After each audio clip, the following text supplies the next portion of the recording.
The better stories that I tell are the ones where I've tried my best to walk the journey of that character.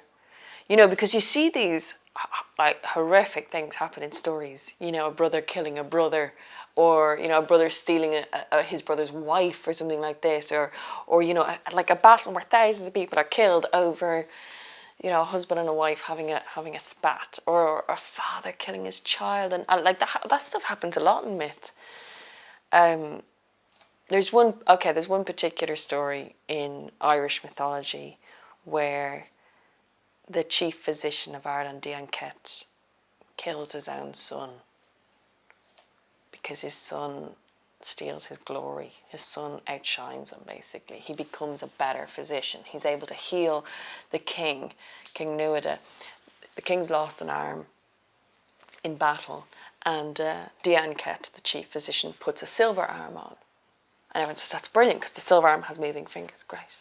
Obviously, I'm telling this in shorthand. The son comes along, Miak Ket, and he says, that's really good. I have an idea I could do something slightly different.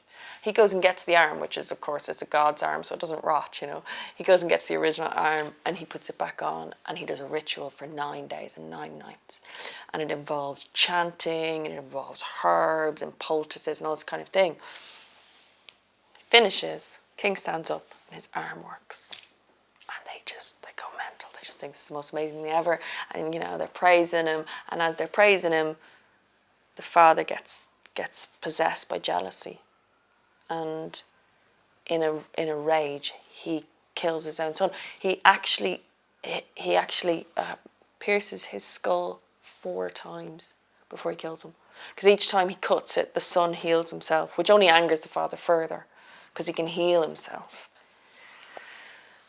Until he dashes out his brains. And that was a really tough one for me to tell, because it was so dark. I really had to sit with it, and I kept coming back to it. I would only tell it to certain audiences, but that was more to do with I wasn't ready to tell it. And I really had to think about, what is the emotional state you would have to get into? Where is your ego? What is going on internally for you to become so blind that you would act like this? And when I could finally, you know, it's a difficult one to understand, but you see this sort of thing happening nowadays. It's not a fun journey to go on, but it means that when I portray it on stage, I'm not condoning it. I'm simply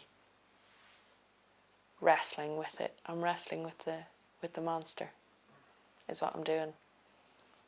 And if I don't wrestle with it, when I go to tell it, it's thin and it doesn't come across, and they don't get the emotional resonance. The audience doesn't feel it, and I can tell, you know, and I don't feel it.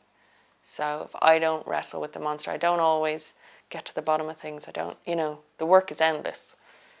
But if I don't wrestle, then the story is like, it's 2-dimensional instead of 3-dimensional.